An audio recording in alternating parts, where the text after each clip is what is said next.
So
most of them from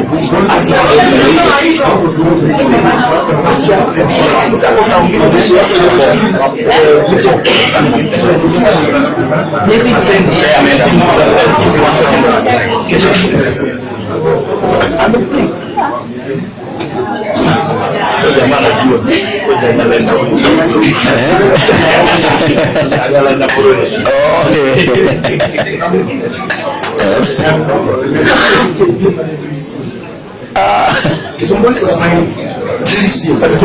dream scheme. I almost stopped. Refused to go to high school because I didn't get it. Serious? Now there, you know, we were being trained. As others were being educated. We were receiving training. My dad studied. Some boys will just walk down the pool and go for football.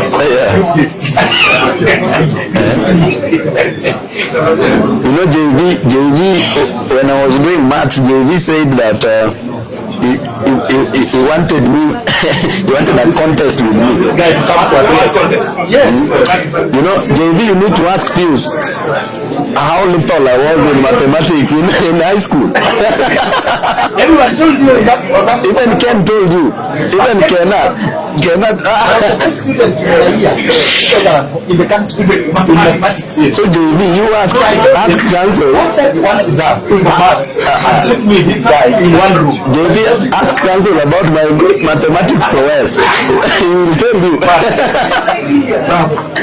My mom told me. You know, me, I finished KCSE. In 40 minutes, I was done with the exams. And the first student ever to have corrected a KCSE mathematics exams, correction. I lifted my hand, we were doing exams with him.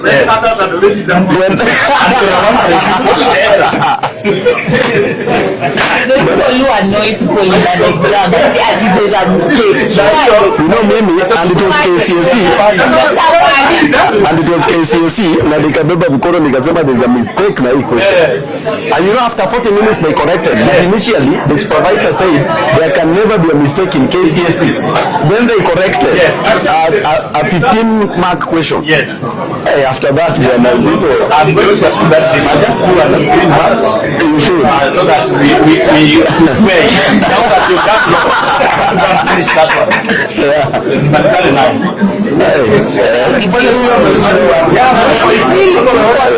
Me, I'm a math person. Sasa yeye amepata loss. Math person. Analipo anataka afanye PhD ya nipati. Maliza hii. So I'll go and do a failure. That we are at par.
What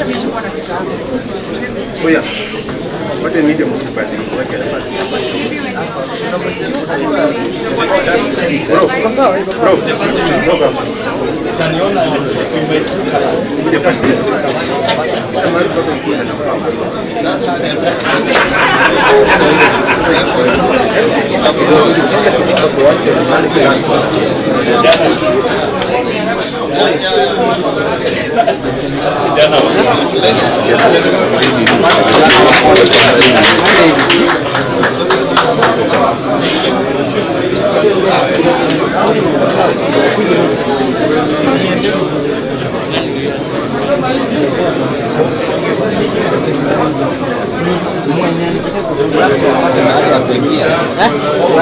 wapate mahali wa kuingia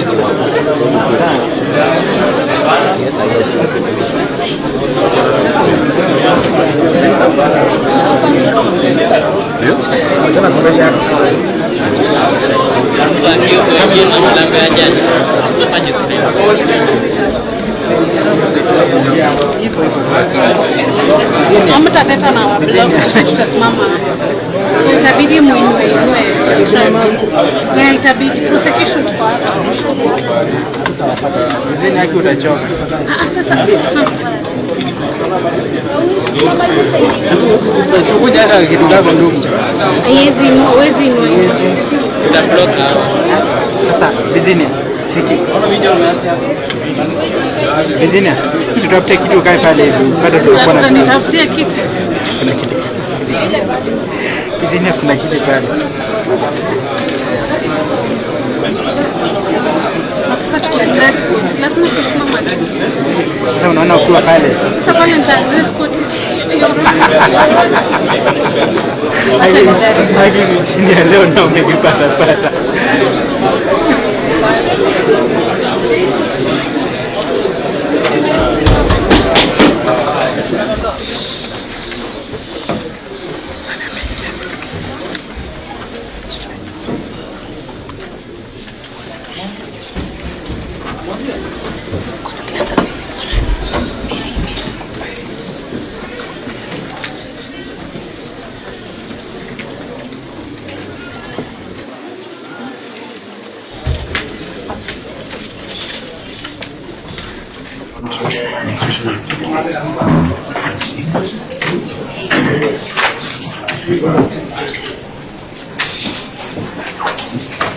Case number 326.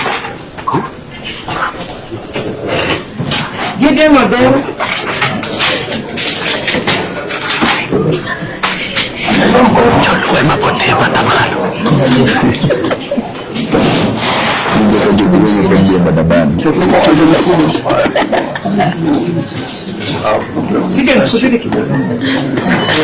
Seniors number 2864 2026.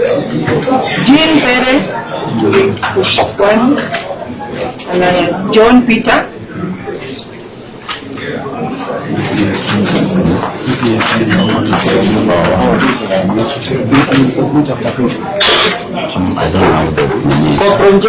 I don't know how. Nimeweka column, nimeweka senior counsel, na president alafu wewe. Mimi niko kama after you. As a matter of the explanation that I did for this court, touching the matter in question, from the truth, nothing but the truth, so help me God. I'm number 100-990, Corporal Stanislao Jero. Stanislao is S-T-A-N-I-S-L-A-O.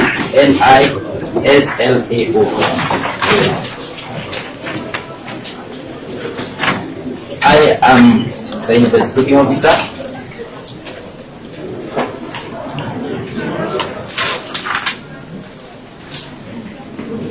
In this matter, where the respondent was intercepted at Nyaya's passport section on 24th of June 2026, while he had presented himself for biometrics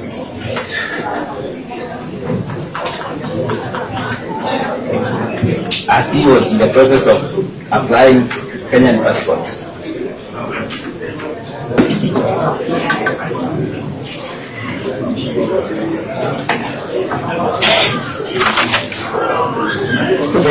The immigration officers checked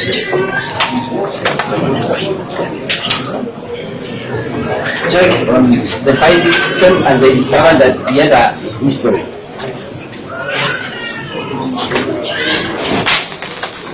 Then it was discovered that he has a Rwanda passport.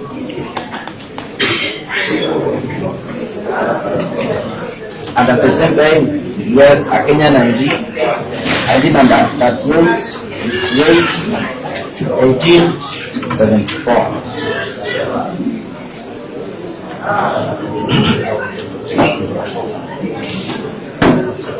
Beyond the purpose of this application, we seek for 10 days custodial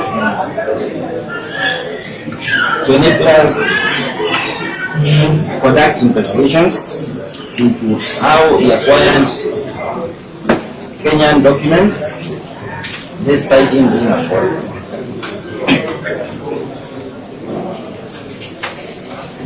We are seeking the 10 days because he is a foreigner, hence he has no known fixed abode, hence a right risk.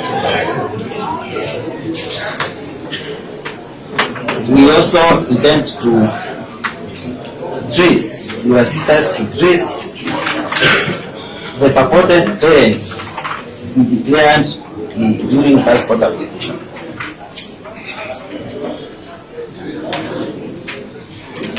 We also intend to pursue those people he colluded with to acquire the documents. We intend to travel to Makueni, where it is reported that he acquired birth certificate from Makueni Civil Registration Office.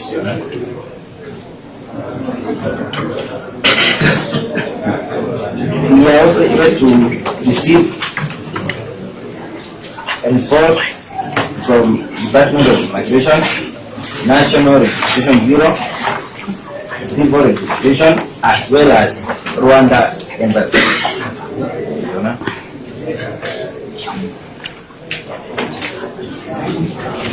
Therefore, it is in the interest of justice, and we request that under the mission we need to submit, and then we are talking for the others. Station for that period as we conduct investigations. John Peter, what do you say? I would like to ask if you can increase the 10 days. As we are doing, investigation. You're asking whether we can repeat? Stop interfering with him. Say what you have said. Anasema, koti Kenya amesema, napenda kama mnapunguza hizo zenye amesema za kufanya verification.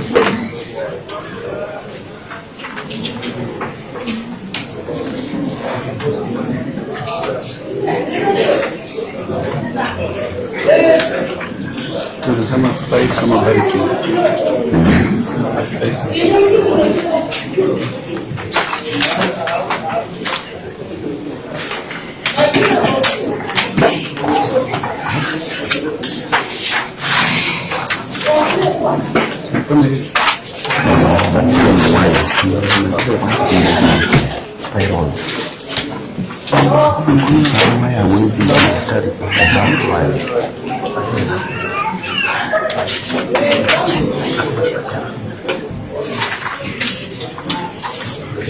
More barbed wires, this one.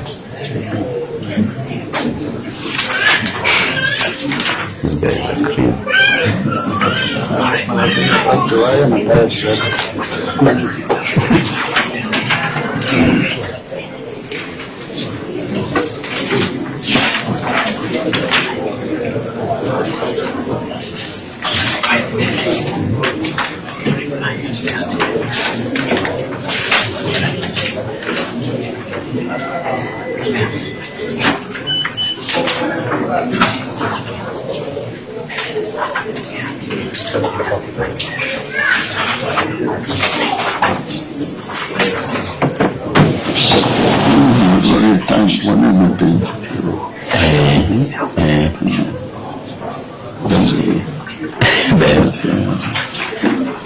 Naneno kwa ywak ni ji oringo pod ok dhi ga neno.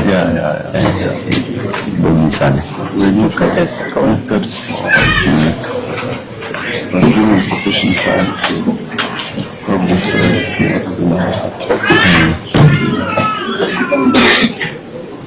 The prosecution's application is allowed as paid. I find 14 days to be sufficient, owing to the nature of the execution.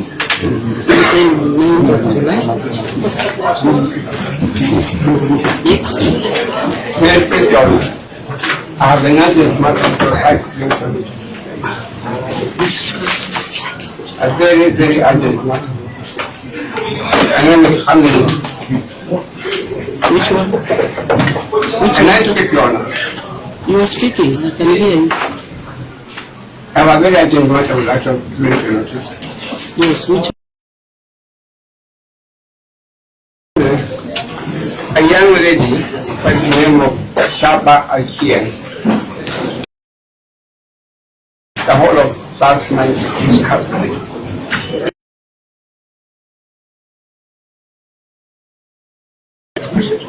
About the file before me.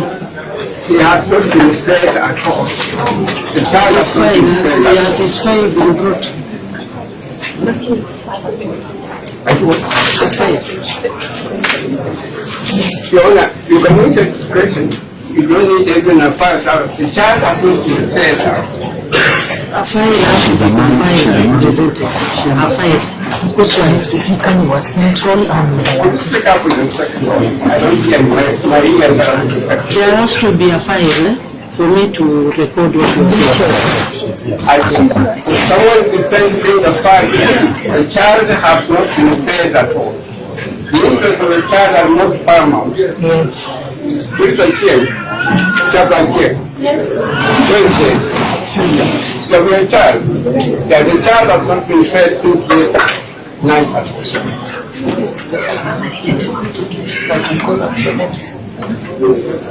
and read all of them because they've all been charged together. Call all of them. I call them. This is the file, so she's going to be handled. Criminal case number E353/2026. Kija Nodero. Kitu tafadhali tike. Shaba Achen. Charles Tembo. Udaitika. Geoffrey Momanyi. Sema present. Yes. Gerard Okinoti. James Ndumu. Paul Busuru. Alex Kilonzo. Abdi Ibrahim. Yes. Khalid Mohammed. Abdi Majid. Esmond Gitaru. Davis Waboga. Moses Ndirangu. James Alukubi. Stephen Mwai. Edward Asiachi. Bramwell Ndiema. Peter Alukaba. Eric Makoha. Kelvin Kamau. Ahmed Mohamed. Caesar Mwangi. Eric Sila. David Otumbo. Stephen Kamagera. Paul Njogu. Benson Jenga. Junior Buru. Dennis Kanyari. Hosea Wanjiru. Alex Nzoka. Joseph Maina. Stephen Dumu. George Mwangi.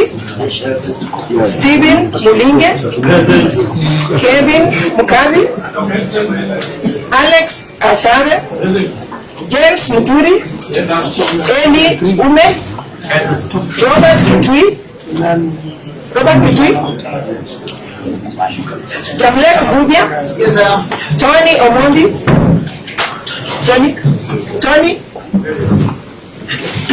Ali Salim Abdallah, Bosco Juma, Mike Yavia, Brian Kea, Kelvin Ochieng, Neas Okome, Patrick Elkana, Dennis Mwanza, Anthony Usioka, Martin Zeze, Benjamin Okola, Job Ochieng, Boniface Ochango, yes, sir. Paul Mshiri, Fred Welebeha,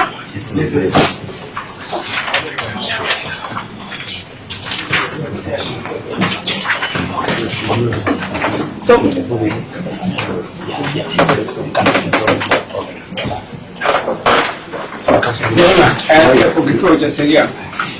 run the premise and join Mariri. Your Honor, before senior addresses. Before I go, call the Your Honor.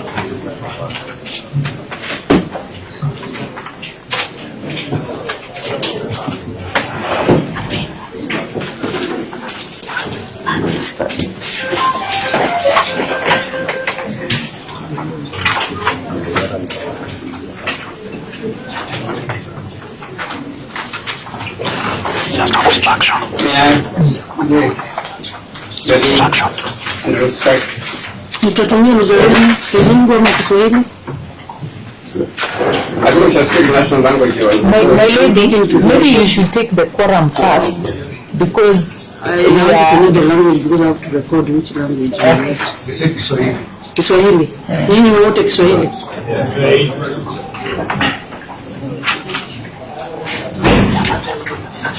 Proceed, senior. Your Honor, I'll speak accused man friend to join Mariri.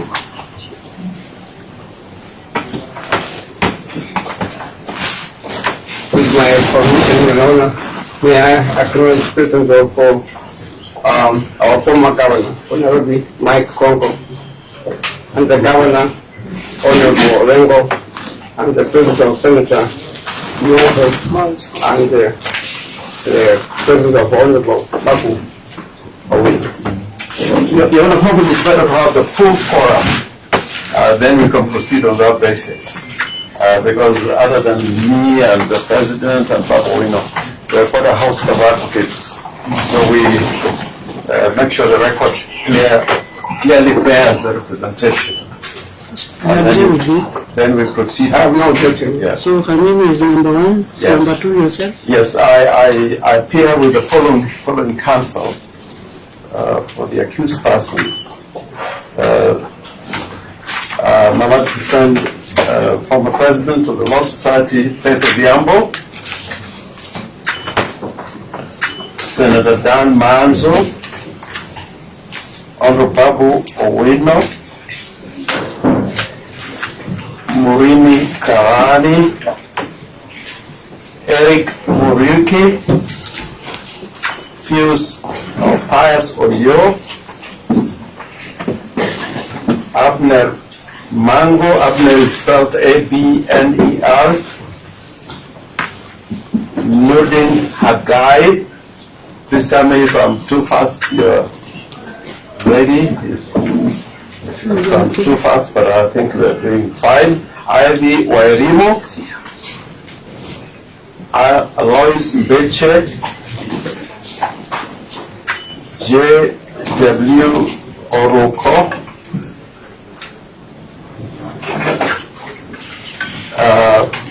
Mr. Hiram Kirimi, Faith Shaban, Japan. The two of them are representatives from the council members of Law Society. And then we have John Moreira, I think, who has been mentioned by our senior counsel. Yeah. The name For history to Sharia. His name? John Moreira. John Moreira.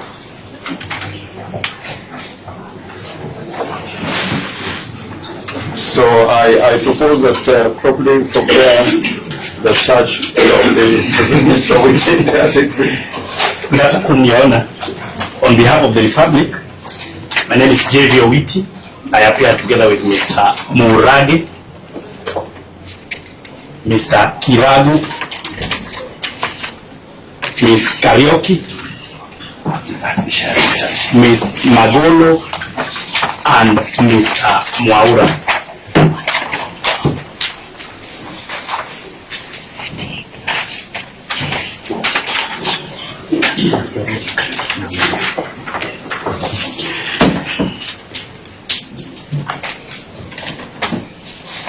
In the preliminary, before the charges can be read out, having concurred with my colleagues, we make an application under section 87A to withdraw the charges against the second accused person, for the reason that we have confirmed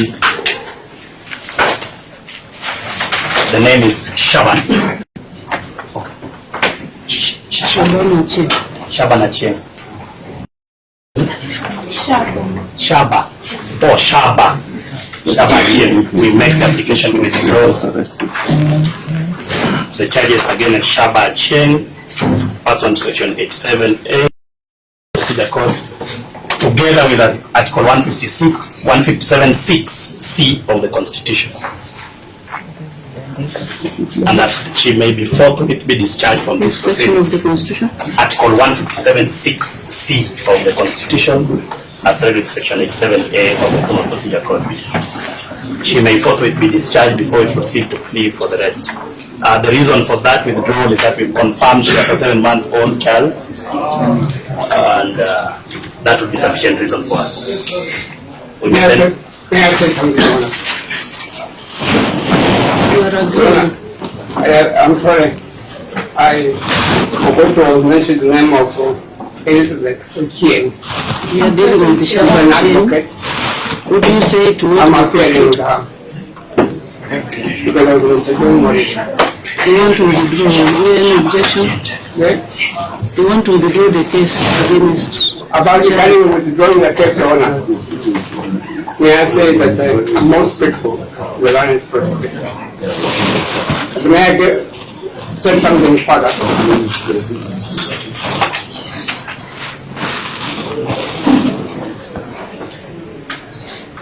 The state is under mandatory duty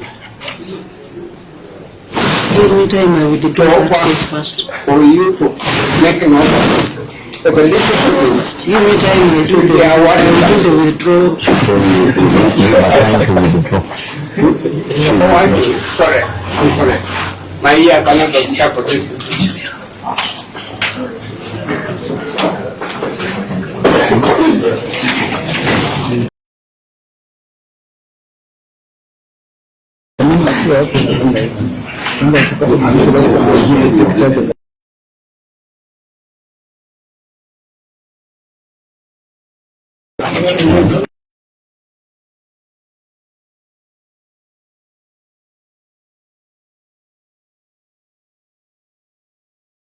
To submit once, I have to adopt the submission of all. So you will watch it. Yes, you are free, you can go. Before you make a final order, may I submit you most respectfully. We are going to the rest now. You are inherently guilty to award the disability some damages. The case has been withdrawn. I have withdrawn it at the earliest opportunity, so I don't see need for damages. Maybe it's just a small thing just to clean up the charge. In the charge sheet, it shows all the accused persons are males. I think, unless the charge is amended, it'd be a crucial factor at some moment. But I'm saying that, because of the application, we just might withdraw on account of having a child. Other than Mishaba, is there another lead? Are there women? I don't know the other women, but we just attach the charge sheet shows they're all men. Accused, we have a woman in the group.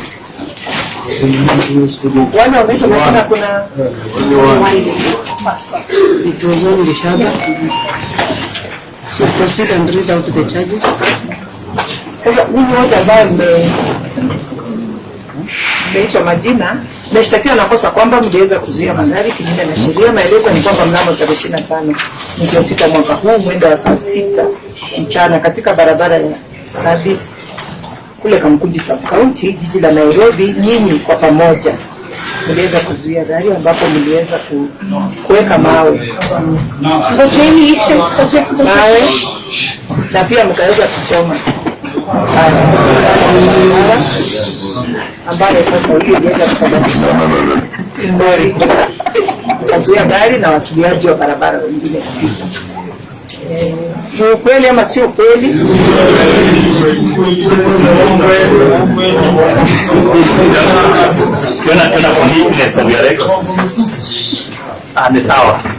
For neatness of your record, we propose that the question is differently.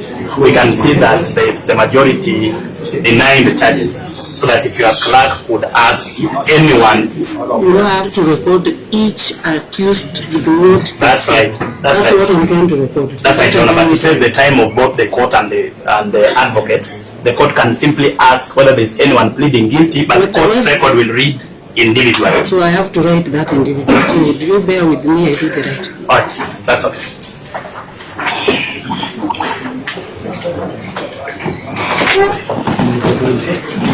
Thank you.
Sorry, yes, Your Honor.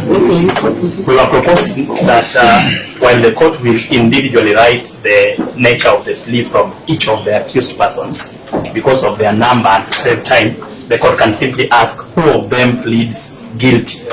Then the court will have time to record for each of them. But we can have one voice. If none of them is pleading guilty, the court will record 57.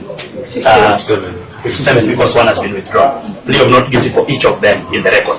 But for purposes of reading here, without need to ask each of you, accused one, accused two, we can have that collective question to them. Your Honor, may I comment on it? Yes. From the way they gave a resounding voice that so far as they are concerned, they are not guilty. You do not have to go through the exercise. Sorry, Your Honor. With a lot of respect to senior counsel, I think you should let the process continue.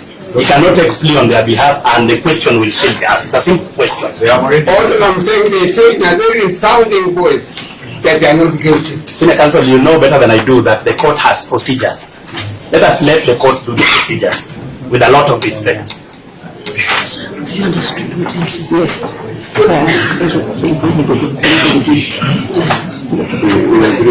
Kuna yote anakubaliana na hiyo makosa kwamba aliweza kuzuia gari. Kama unakubaliana kwamba jana uliweza kufanya makosa ya kuzuia gari pale, kuweka mawe kwa barabara na pia kuchoma taya, unaweza inua mkono juu kama unakubaliana. Kama unakubaliana, inua mkono juu.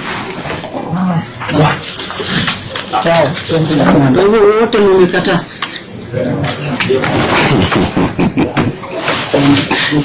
Tumekataa. Wakati wataenda kuimba hapa.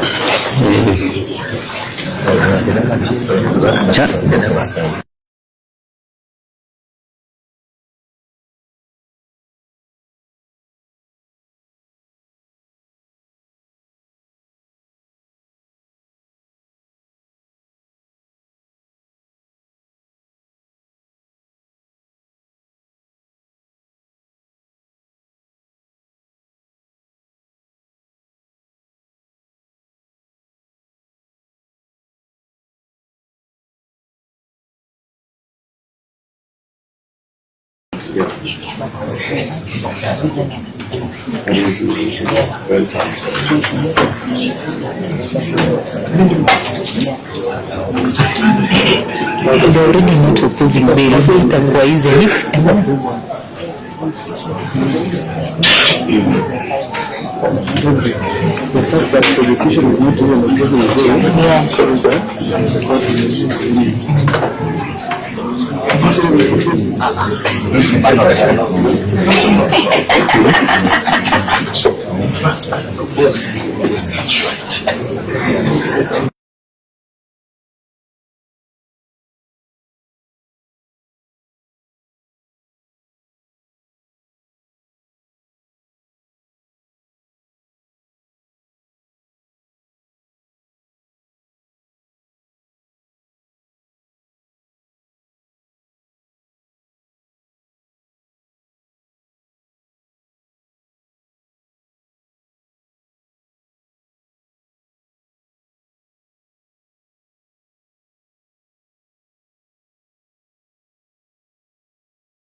Each accused has entered a plea of not guilty.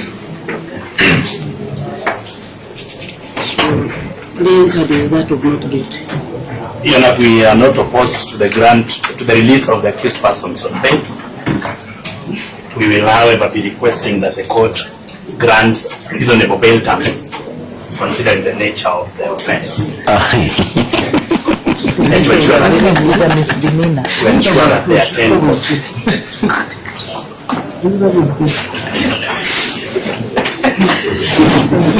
The nature of the offense.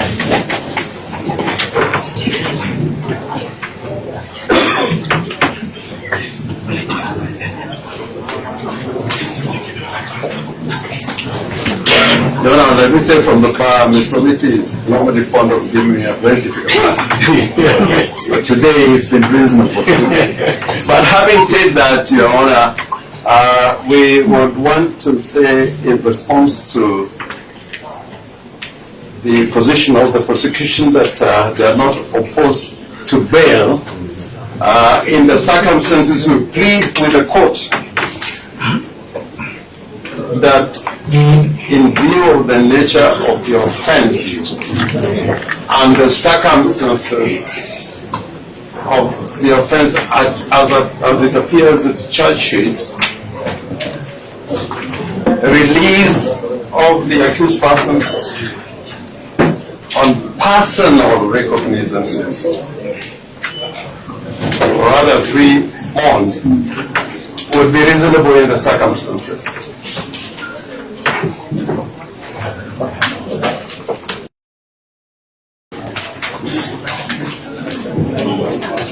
And why, Your Honor? First is that the offense is a misdemeanor. Looking at the penalty attracted by this offense under the Kenya Roads Act, it is a misdemeanor. And secondly, it is really in the nature of a traffic offense. It is not under the Traffic Act, but I'm saying, looking at the nature of what is alleged, it would be reasonable to say that it belongs to the nature of a traffic offense. Secondly,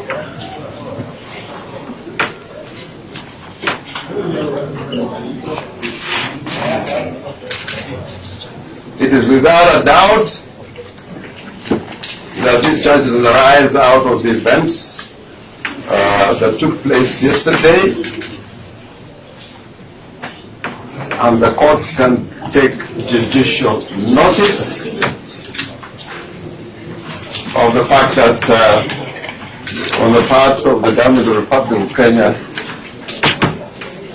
yesterday's events were authorized. If one has to go by the statement of the Cabinet Secretary for the Interior, there was a lawful demonstration yesterday.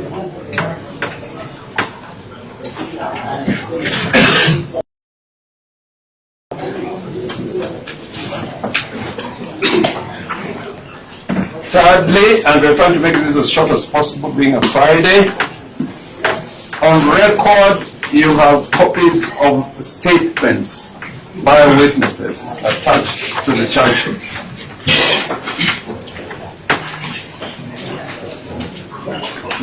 Normally the court is not entitled to look at it, but if at all they will, if you have expunged but you're not done by the authority of the court, I checked with the prosecutor if they have filed the statements together with the charge sheet. If they have been expunged or removed, then that would be highly irregular. But shall I say this, then if they have removed it, that looking at the witnesses I don't have any witness statement. Yeah, but what they are, I checked with that. I have not said this out of spite or... I've not set my eyes on them. Yeah, but I asked them whether they had been filed. And they said they had filed no. But if they know they are, I'm just, I would ask you, Your Honor, to look at the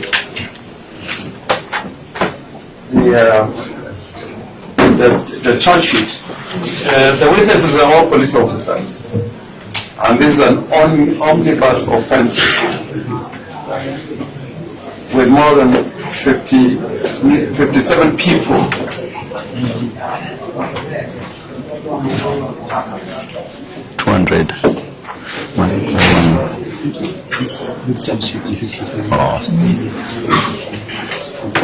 That's a pointer that this is just an omnibus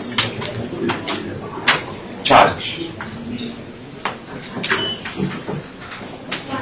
And I can understand why very quickly the prosecution withdrew the statements from the court file. It is bad practice, it's bad professional behavior, but we have already dealt with that question. So in those circumstances, Your Honor, we ask you to release each and all the accused persons on their own personal recognizances or on a free bond, so that we can Will you ensure they attend? Will you ensure they attend? Well, they are in court. They attend when the hearing. They will attend court. These are Kenyans. They are very good, patriotic Kenyans who showed their patriotism yesterday. And bail is a constitutional right.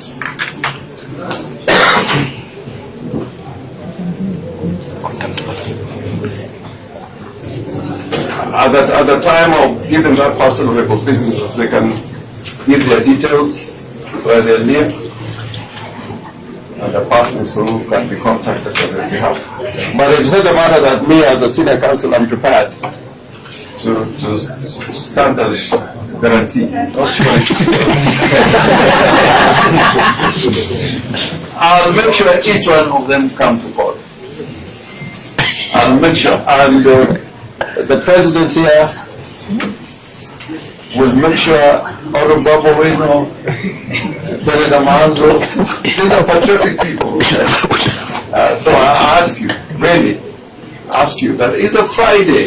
It's a Friday, and these are free citizens who are innocent before your ladyship until proven to the contrary.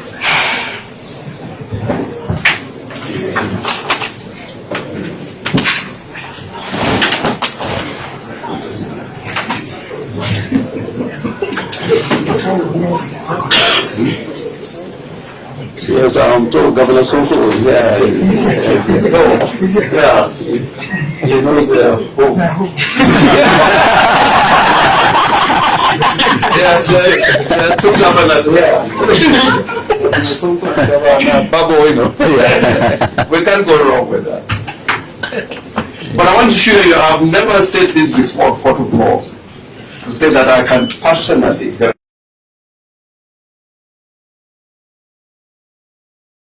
If you give them such a bail term, personal recognition.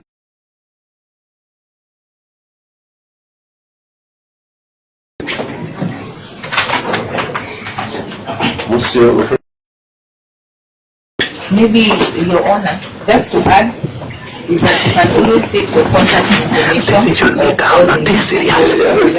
if given free bond. And just to add, my lady, that we should not allow the prosecution to use this court to punish people for exercising their constitutional rights under Article 37. The process should not lead to punishment, that they are held longer than they ought to, merely because they exercise their constitutional rights. Because, my lady, I urge that even the aim may not even be to hold them liable at the end of the day to find them guilty, but by keeping them longer in the justice system, by frustrating them, it will be a deterrent for people to exercise their rights. The courts of law should be courts of justice, halls that should be respected and not to be used as a tool to frustrate the people of Kenya. And so we urge you that to ensure this Friday, these individuals are set free, that the Constitution is not used through this court to punish the citizens. People should be able to enjoy their constitutional right, should come and congregate, protest if they want to protest, and be allowed to go home. They have already lost their right to liberty. They were held yesterday. Let's not allow the process to punish them. They are kept further than today. That is my humble view. Your Honor, your kind position on the same request made by Senior Counsel Orengo, my name is Genz. Your Honor, their personal telephone numbers can also be taken together with other relatives. And therefore, Your Honor, I do believe today be a Friday, as knowing very well the process of processing someone out of this situation, to plead with you to allow personal bond with their details being left around, including telephone number or telephone number of a relative. I do believe, Your Honor, they will present themselves in court the next time they are needed and will be able to proceed with the matter. I thank you, Your Honor. May it please, Your Honor. Your Honor, I did hear the prosecution stating that because of the nature of the case and that the accused persons should not be released on personal bond terms. And Your Honor, I want to remind the prosecution that bail is a constitutional right and not a privilege, as enshrined in Article 49 1H of the rights of an arrested person to be admitted on bail. Your Honor, the bail and bond terms policy of the court stipulates that cash bail should be admitted in a manner that is not punishing before trial. Because at all times, Your Honor, the accused persons remain innocent until the contrary is proved. That is Article 50, Sub-Article 2, Paragraph A of the Constitution. Your Honor, Article 37 states that every person has a right to peaceably and unarmed to assemble, to demonstrate. Which article? Article 37 of the Constitution states that every person has a right to peaceably and unarmed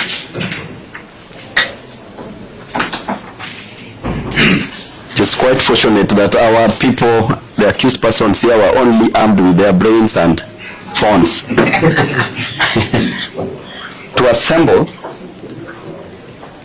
to demonstrate, to picket and to present petitions to public authorities. Your Honor, this freedom cannot be reduced to a privilege dispensed at the pleasure of power.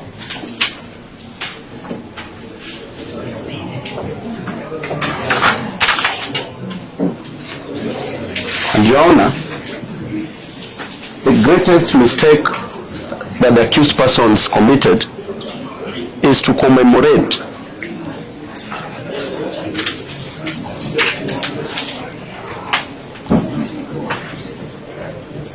the Genzs who were killed in 2024. Those were their brothers and sisters.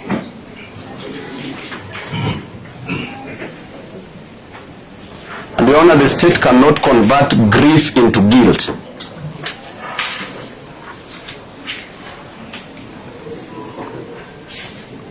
A memorial march is not an insurrection, Your Honor.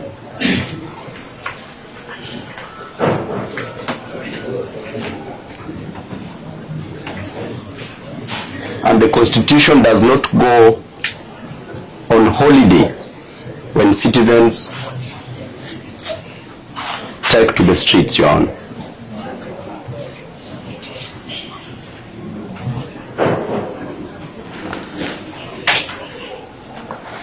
Your Honor, a government that is confident in its legitimacy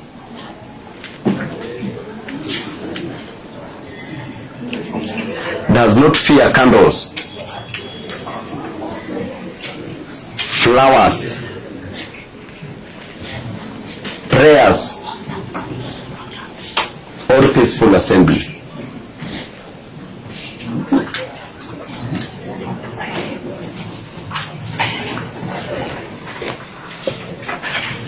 Your Honor, the blood of the fallen citizens cannot become legal foundation for arresting those who remember them.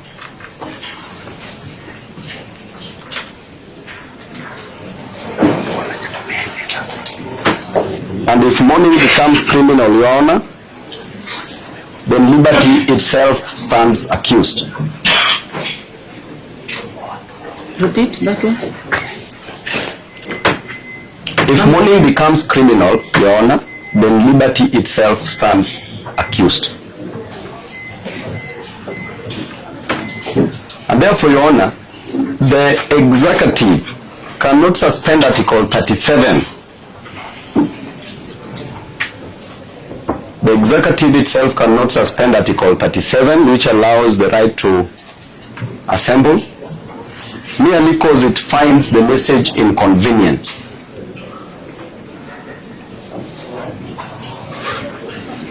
And Your Honor, this court must be a shield for liberty and not rubber stamp for power.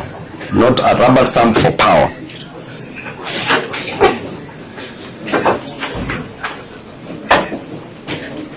Your Honor, liberty cannot be sacrificed at the altar of administrative convenience.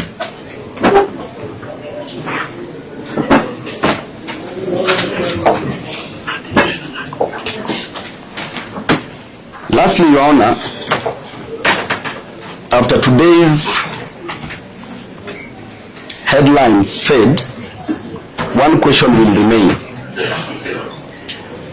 When citizens stood before this court seeking the protection of the Constitution,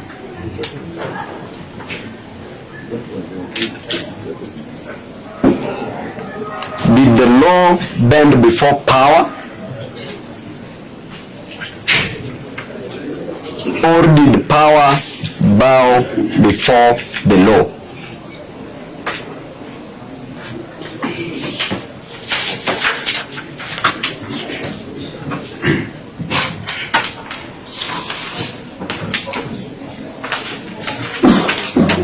We respectfully, Your Honor, urge the court to release the accused persons on personal bond terms and reaffirm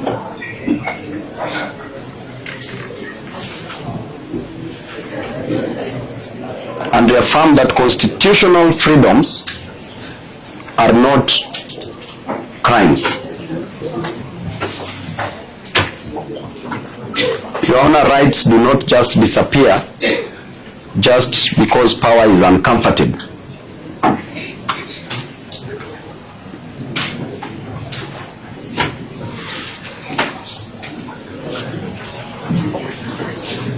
Lastly, Your Honor, if there are those who are supposed to be charged before you are the police officers who barricaded the roads yesterday, they are accusing these innocent Kenyans for obstructing motor vehicles. Yet yesterday, Your Honor, I'm very sure that even you reaching this court was a problem because of the actions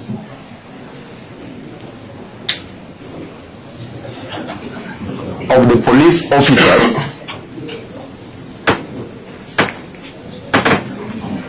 who blocked all roads within Nairobi. So if there are those who obstructed traffic yesterday, motor vehicles, are unlawful, Your Honor, because before your brother Mugambi,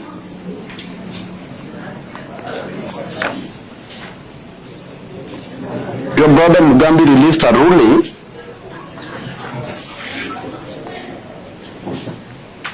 the citation is Katiba Institute versus State Law Office, paragraph 8, and I read it verbatim, that in the circumstances, the request for grant conservatory order as per the notice of motion dated 25th June 2025 is thus merited, as it will serve to ensure that the public is not inconvenienced without prior notice whenever the first respondent decides to block public roads to prevent access.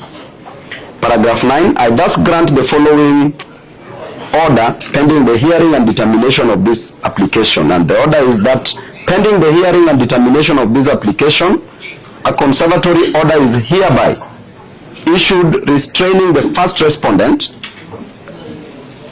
who was the Inspector General of Police or any other officer subordinate to him, from mounting barricades, police roadblocks that block entry of members of public from accessing the central business district within Nairobi County, or streets within the central business district, or any other public road without using a timely advisory notice prior to the emergency barricading of roads to allow the citizens / members of public to plan their activities accordingly. Therefore, Your Honor, please grant us, if you find it fit, Your Honor. I know members of the public who are here after they are released, we can go and make citizens arrest of these police officers who are blocking roads. Sorry, Your Honor. No, I am itching to intercept Mr. Babu. You know, the danger of having advocates who also double up as politicians is that even when the prosecution is not opposing bail, they are responding to some imaginary opposition. The prosecution is not opposing bail. The defense has proposed that you give personal bonds. The prosecution is asking you that use your wisdom in the circumstances, including their sentiments, to apply and give us appropriate bail terms, whether it be personal bonds, whether it be cash bail, whatever it is, the court will see right in its wisdom. Having a seat here, further than now, I see Mr. Muriuki still wants to stand. When we are not proposing bail, it's wasting the court's time and wasting our time. Let me finish. Mr. Ongele, I was seated when you spoke for 20 minutes. I'm just using 2 minutes. We plead with you. Bail is not opposed for these 57 gentlemen. Just say you're allowing personal. No. We are not allowing personal bond. The court should not understand that to be saying we are agreeable. We are saying the proposed personal bond, we are telling you, because bail and the nature thereof is a discretion of this court, which we believe we will exercise judicially and judiciously. Let us not waste more time on telling you that you should consider whether to give personal bail or attach bail. That is something you can do without allowing advocate politicians to talk to us for the next 2 hours. Your Honor, I think I withdraw. Mr. JV is out of order. Your Honor, I withdraw. Your Honor, I took because we have other police that are waiting for I've you. been sitting for We adopt Your Honor, I respectfully agree with my... He has not finished. Let me just finish and then proceed. Your Honor, I took 4 years at the University of Nairobi studying LLB law. So further 2 years taking my master's in law, and a further 1 year at the Kenya School of Law, and also lectured at the Kenya School of Law. So therefore, Your Honor, when JV Owiti is trying to say that this is a political advocate, then Your Honor is out of order. As I conclude, Your Honor, Article 157(11) of the Kenyan Constitution states clearly that the office of the DPP should act in a manner that promotes public interest and confidence. But Your Honor, what the prosecution is saying before you is completely eroding that public interest. In the first instance, he ought not to have approved the charges before you, Your Honor. Thank you, and I rest my case.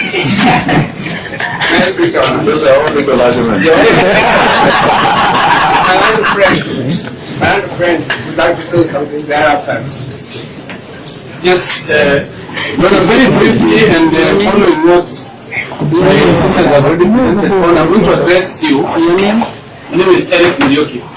I'm going to address you briefly on section 123A, paragraph D.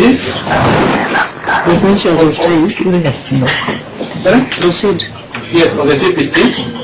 And I want this court to take note of the fact that in this charge sheet before you, there is no vehicle that has been identified, no driver has been named. Sorry, Your Honor, registration number. Allow me to interject. It's the same danger we talked about earlier.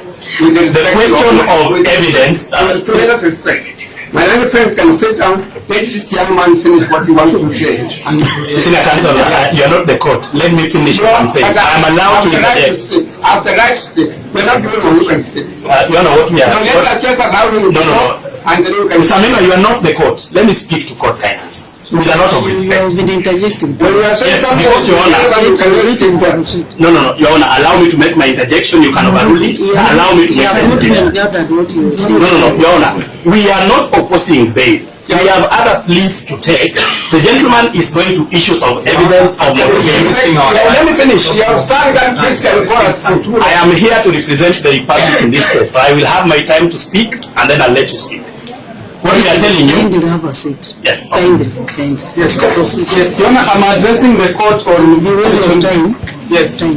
Yes, 123 is very relevant as one of the considerations on issues bail. As I was saying, there is no driver that has been named, no registration number provided, there is no stated duration for this obstruction, and there is no distinct act attributed to any individual. Therefore, Your Honor, what is being penalized here is assembly, full stop, and Article 37, and then it is being dressed up as obstruction. Your Honor, there is no complainant other than the state. There is no independent witness, not even a driver or a motor vehicle owner or a passenger.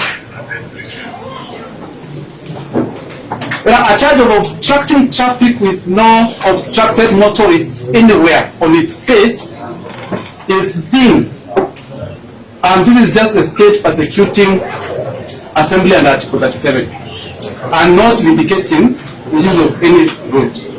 But these circumstances point directly to the dismissal of these charges preliminarily at best and at worst released on free bond. One final thing that I will mention is that to prevent punishment by process, we pray that this court should direct that upon consideration of the bail terms, the registry should remain open until those bails have been processed, because the intention might be to finish here late so that processing the bail will not be possible. Thank you. Bail. This is into to now with time.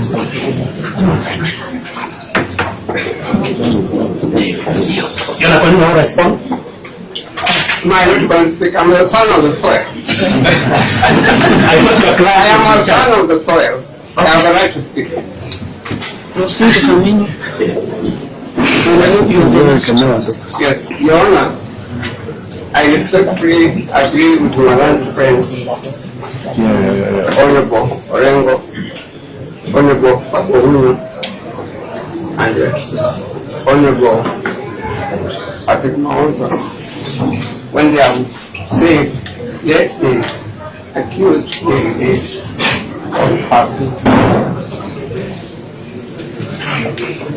we all live in this country.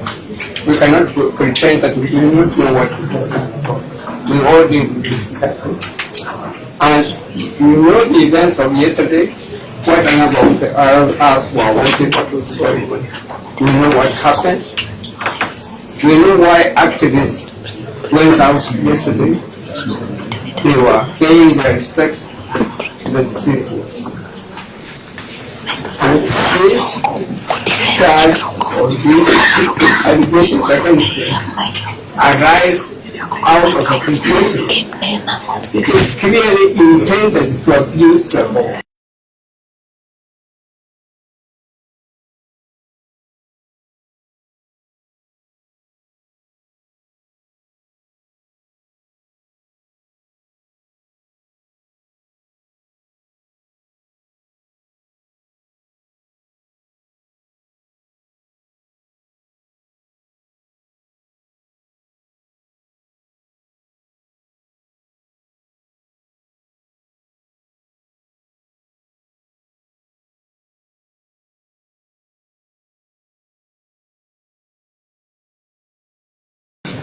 And the court, as in the concern, I say this very respectfully, went out of their way to confer powers on the judiciary, to confer powers on the judicial officers, judges, and magistrates, to ensure that the law of the land is not abused, to ensure that the constitution of the country is not abused. But we know what is going on. The law is still abused. The constitution is being abused. And in this connection, Your Honor, may I refer you to the following provisions in the constitution. I wish respectfully to refer you to Article 26, which deals with the right to buy. Article 28, which deals with human dignity. Article 29, which deals with the freedom and security of the person. Article 32, which deals with the freedom of conscience, religion, belief, and opinion. And Article 33, which deals with the freedom of expression. And Article 37, which deals with assembly, demonstration, picketing, petition. Article 59, which deals with the rights of arrested persons, and etc. And of course, Article 55, that deals with the youth. And Your Honor, tumechoka. Things are happening which actually are violating this constitution of Kenya, which is the best constitution in Black Africa. They are being done deliberately so that you have a court charge which has been brought before the court very destructively and very dishonestly, which is not bringing out clearly what has happened at all. These individuals are being charged because of participating in the demonstration yesterday, which is an African, consistent with the African custom, consistent with customs of our country, consistent with the constitution, consistent with the law. Your Honor, the only way of making sure that the executive behaves itself, the DPP also and the Director of Criminal Investigation conduct things in a rightful manner, is to make sure that when the charges are brought to you, you act in a manner which will show a firm stance of the judiciary. And we are asking you very strictly, you show a firm stance in order to stop this deliberate attempt to violate the law, deliberate attempt obstruct or to play down or to breach the Constitution. And the only way, please, I'm speaking. The matter is not as simple as you say that it's just put in the name of office. Yeah. Your Honor, the only way of making them behave themselves is to come out and tell them in a very blunt language, I am not refusing, I am refusing to give bail on terms like surety, like fire, like depositing money and so on. Make an order consistent to what you have done in respect of a kid. Let these young people go out in freedom. Give them a personal bond. They will come. They are obedient. And our governor, Orengo, and our former governor, who is now a human rights activist,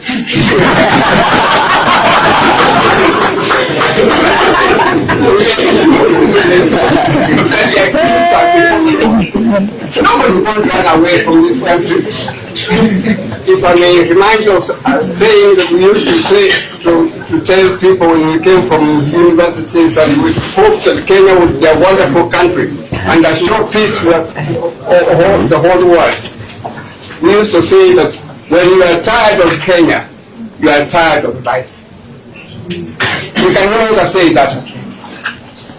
And indeed, we propagated this very much, so that our friends, our cousins in the East, Singapore, that's now talked about, and other countries like Korea and so on, came and stayed here for about 3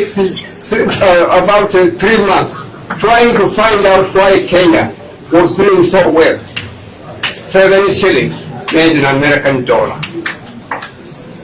17 shillings made a British pound sterling. Now we are wallowing in poverty. We can hardly eat sukuma wiki. We can hardly drink maziwalala. Let this court rise to the occasion and say to people like Mr. Owino, sorry, I apologize. Say to people like Mr. Owino that in discharging our duties as legal officers, we shall not bend to please you. We shall do what is good for Kenya to be a free country and to shine in Africa and in the world. Give these young people free bond. Do not agree to the idea that you make money an issue. Don't agree to an issue that you allow that they have to produce sureties. Doing so will be joining their company.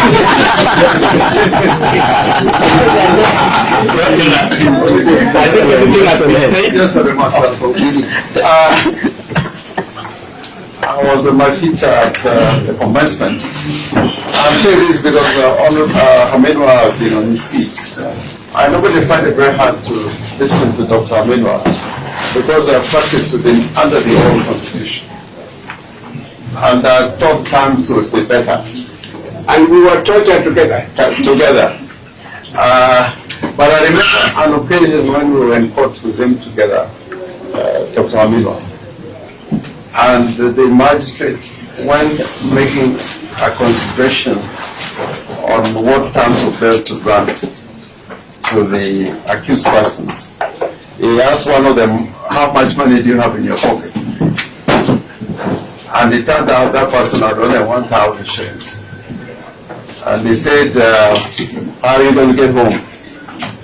And he said, I need 700 shillings to get home.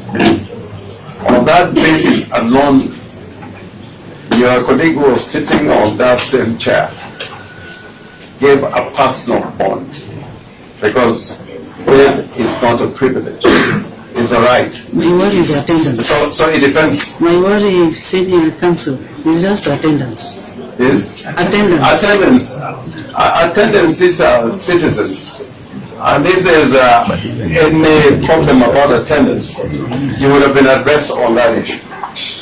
If one is like to jump bail, it may have been a consideration that would have been raised earlier It was never raised earlier. So it's not a fear on the part of the prosecution. So we urge you that this young man should go home. But you can hear from what you have said, these charges have a lot of problems that we'll address at a later time. But this is not the occasion. So please, if you ask them how much money they have in their pockets, maybe 1,000 shillings each.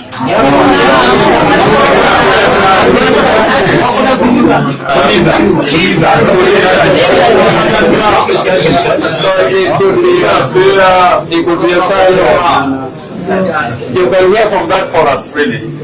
Let them go home. You Honor, may I add something? May I add something? If you ask Carmino how much money do you have in your pocket, he will say zero. Yes, Your Honor. Like we have said, we do not oppose bail. I wanted to respond to a number of things, including Section 123. I think it will be a waste of time for the court and us. We reiterate that we do not oppose bail, but we reiterate again that you use your discretion judiciously and judicially, including your fear that you just indicated to us, and the request by the defense for personal bond, and we trust that you're going to come up a reasonable bail nature or bail term in the circumstances. I thank you. Your Honor, what I understand my friend are saying, you can use your discretion also to give them a free ball.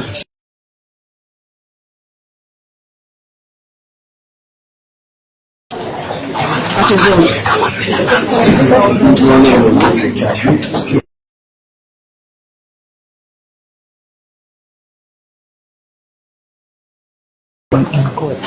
Your Honor, I was pointing the may I say that very emphatically. It won't continue to appear in court.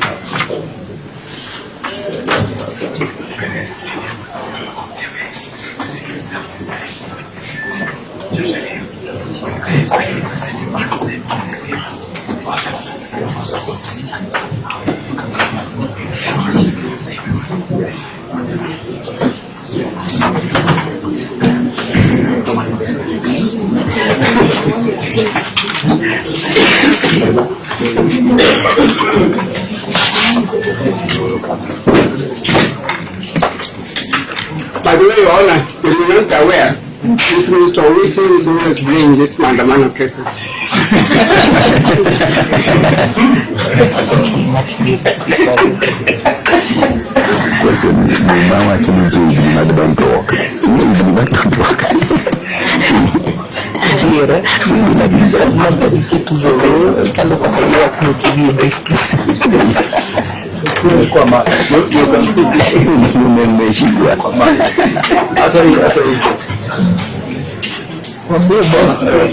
You're getting straight.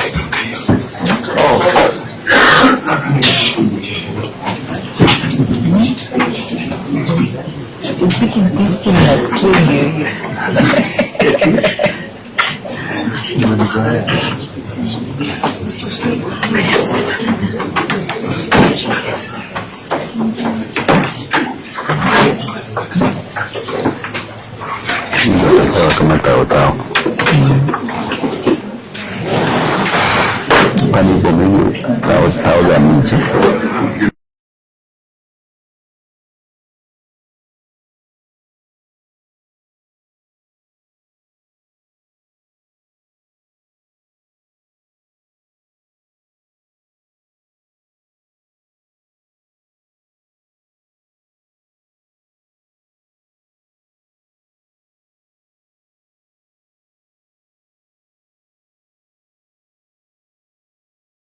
Examination will not stop. And we still have to process it. Don't leave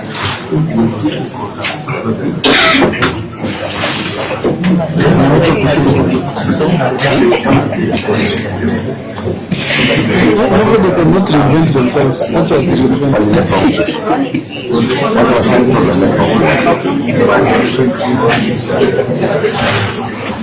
I was using your phone with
carefully considered the application for bail by the defense and the reply by the prosecution.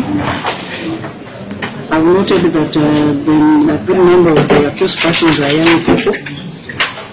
I've also taken notice that bail is a constitutional right and that the accused are presumed innocent till proven guilty.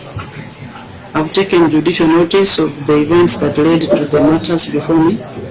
I have allowed cash bail of 1,000 each for each accused person.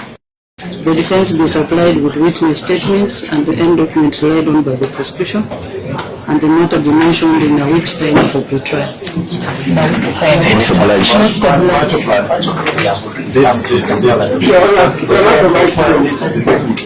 Yes.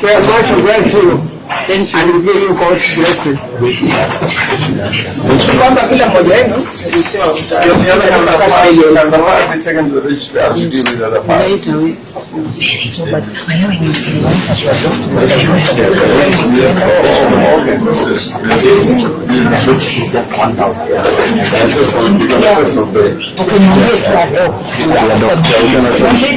Yes. We'll be seeking to adopt the submissions made in this matter for all the others. I've not seen them. You are making me. I've not seen them. Okay, they'll come, but submissions you don't want to repeat.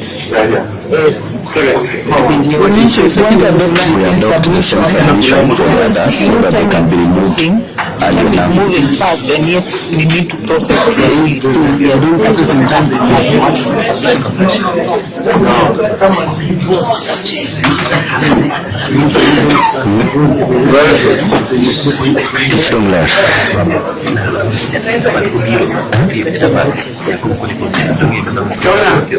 Again, in fact, most respectfully, we understand there's another matter again, similar matter.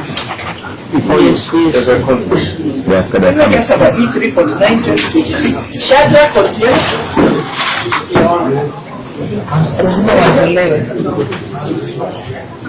That's go out.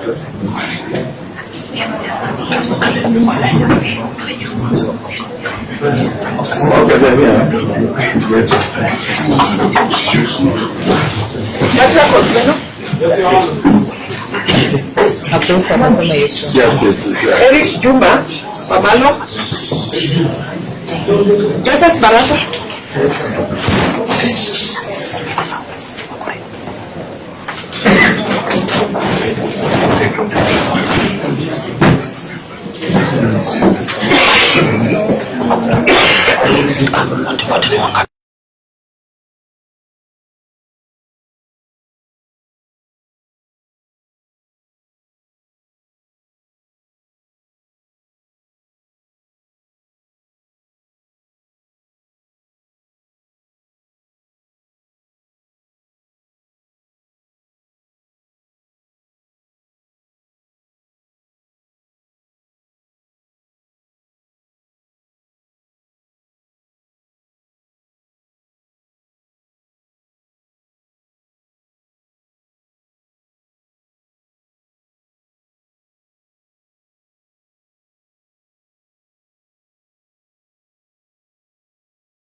Similarly, in this file, we do not oppose bail, and we urge you, with concurrence from the defense, that you adopt the exact submissions that were made earlier, including the court's ruling on the bail. The appearances are the same as in the other file. We agree with the prosecution that we adopt the submissions made in the previous file and the order as to bail.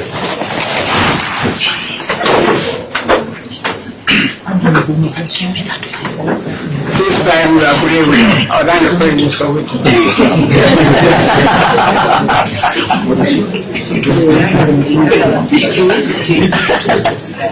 Just cover.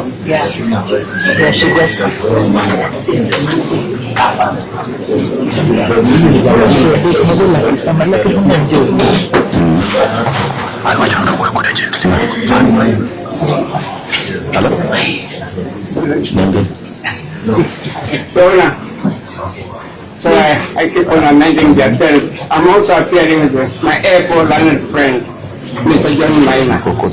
He's an advocate, and he's one who advocates pretty much of the Constitution, and he's a human rights activist. And then also I'm appearing in my airport learned friend, Ms. Wahome. Then I would also got an additional appearance in our team, Ms. Mudoni Gashara. From LSK Council. We have entered a plea of not guilty and have adopted the submissions in the previous file. Yes.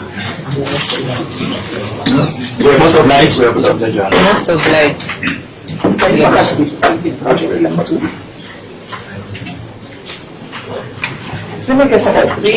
E348 of 2026, Samuel Shakava Mwati, Wycliffe Nyang'au, Ivan Saji Odem,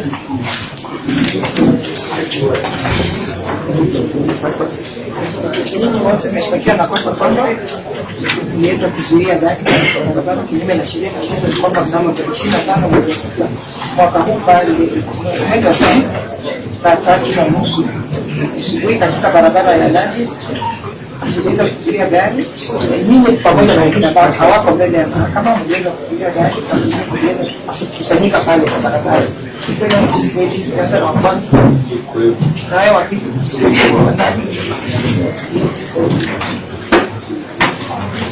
Yes, Your Honor, the appearances are the same in the first scheme. As we adopt the submissions to the previous files, and together with the orders in the previous file, asked to pay.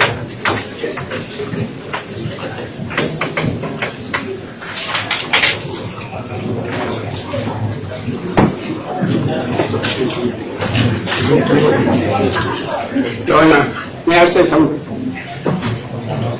Yes, proceed. Your Honor, I understand there's a problem, and I understand the problem. I'm told you can only afford 500 shillings.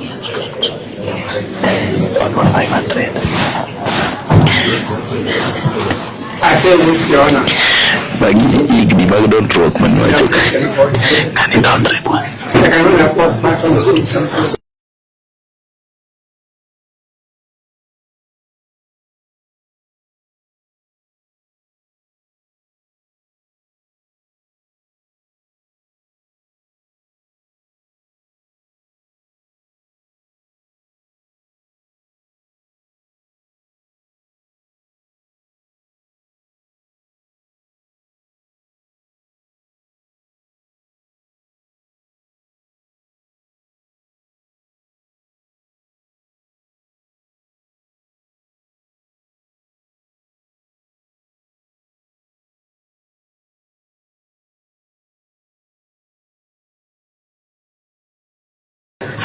They now turned against it and said that you were a terrorist. It shows how the law of the land is being manipulated.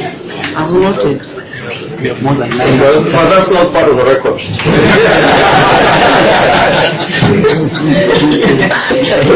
For my personal consumption. Yeah. And I'm handling a case of from Zico in a similar circumstance. Was in charge of being a terrorist when he had actually done a lot of good things for the country. I'm saying all these things so that I seem to have noticed in my young friend of witness mind that there could be hope in the future if he's talked to properly.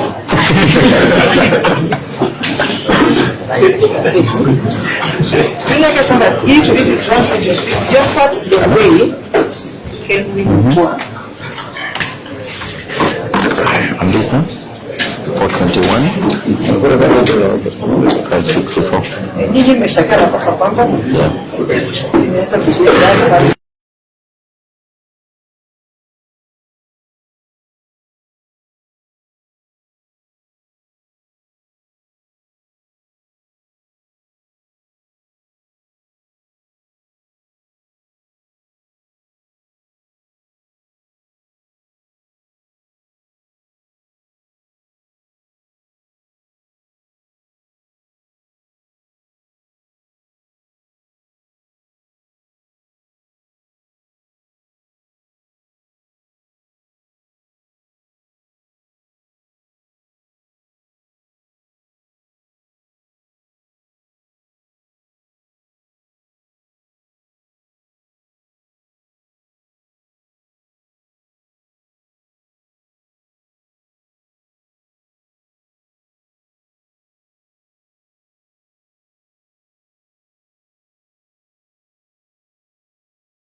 Mimi wote mmeshtakiwa na kosa kwamba mliweza kuzuia gari kama barabara kwa kulikuwa tarehe 25 mwezi wa 6 mwaka huu pale Babu Sub County jiji la Nairobi. Mimi pamoja na wengine ambao hawapo mbele ya mahakama mliweza kuzuia gari hapo, mliweza kupanga mawe pale na pia mkawasha moto pale Kagemi, barabara ya Uwaiaki hapo, mliweza kuzuia magari kusababisha kuwe na traffic. Kuna yote anakubali ainue mkono juu? Kuna yote anakubali ainue mkono juu? Ninyi wote mnakataa?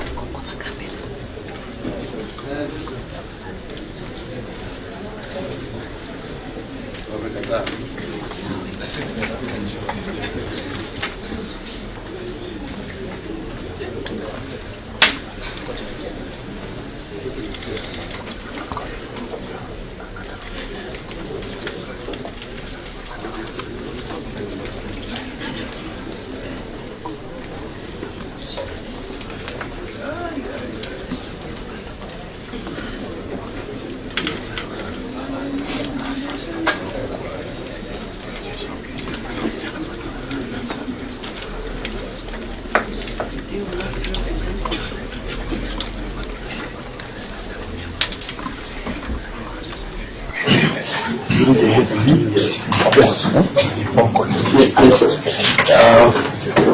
The appearance is the same like in the previous cases, and we all agreed to adopt the submissions and the consequent orders of the court.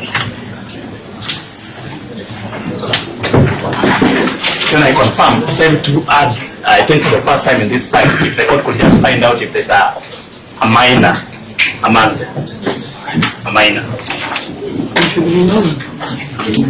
There are many. I don't know whether kuna mtu hajafika miaka 18.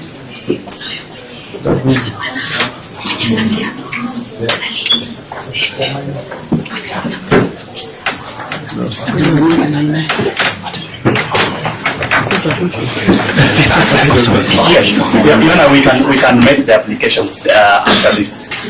We can just adopt the previous submissions. We will ascertain this and make appropriate applications. We will make the application once we ascertain. So,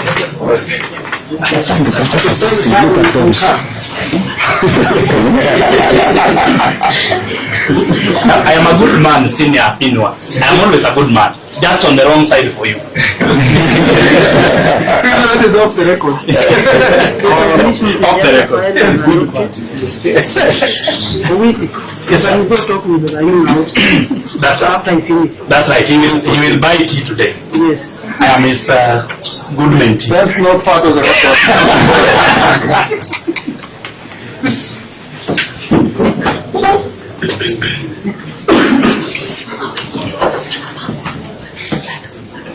That's all. We wait for the report. One, so we have another one. 45. 45. There's another one with 80. Central. Central. It's not a good has the register.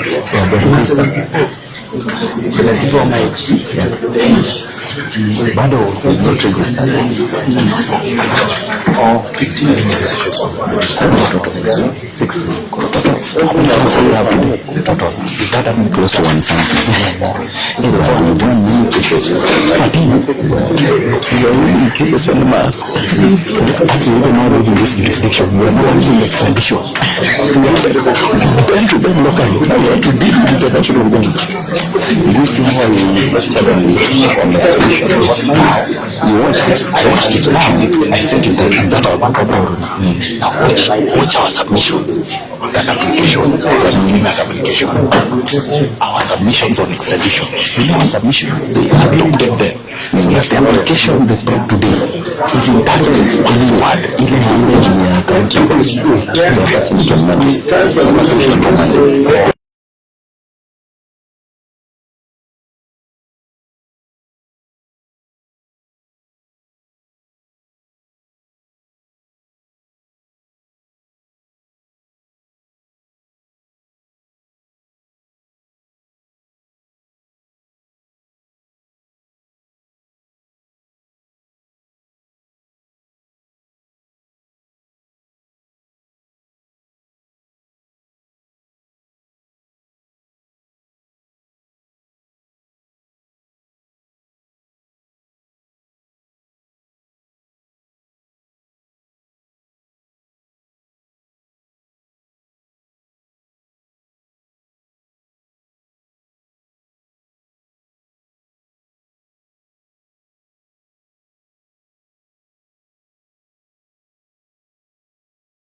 case. It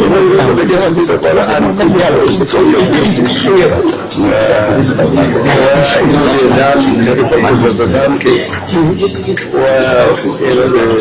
The division was a challenge. I want you to clarify for me again.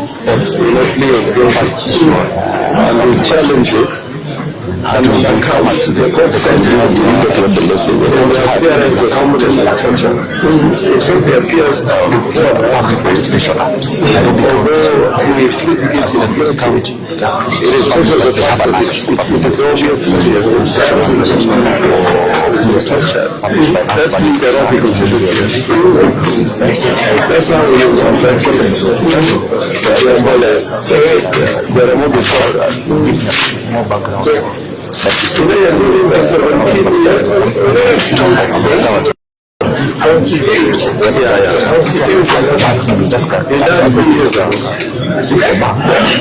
But his son is now a judge.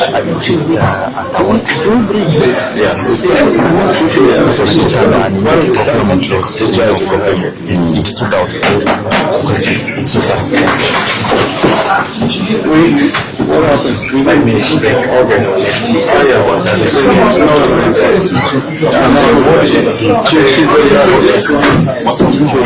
She's on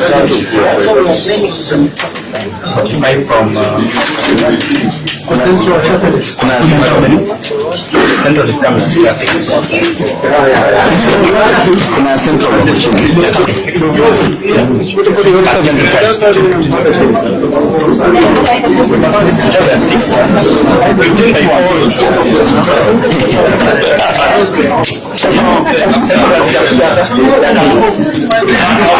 I'll say that so long as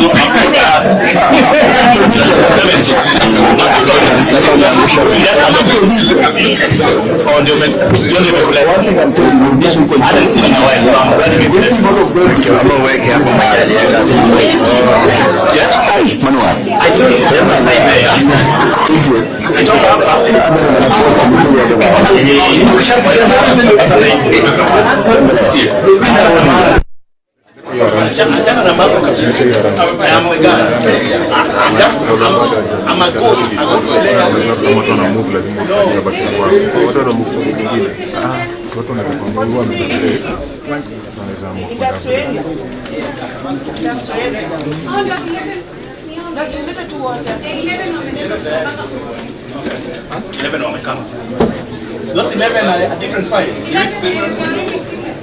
That's a different file B. Yeah, that's another file. Okay. Do we have 11? We don't have 11.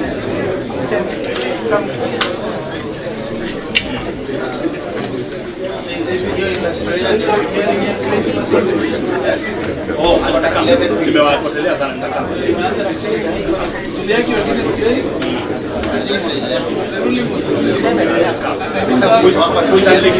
Kwenye wako ni 11. Basi hawa hata.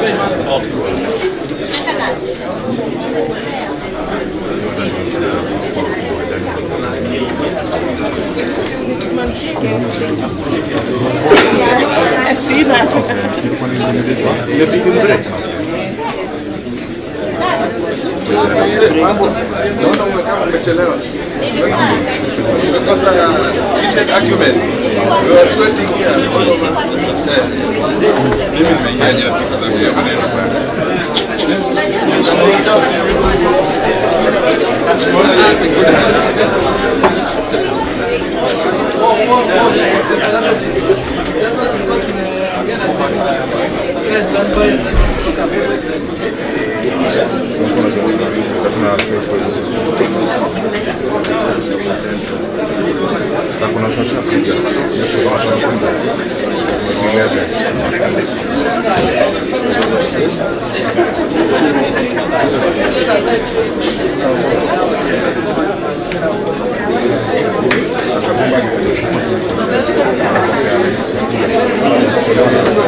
iko sawa kama ni kitu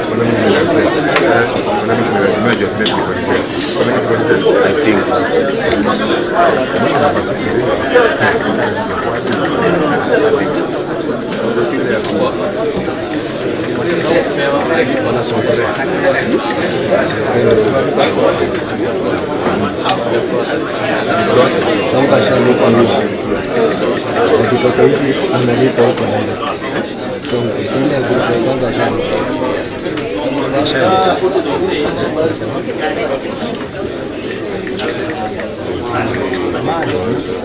bado kuna wengine system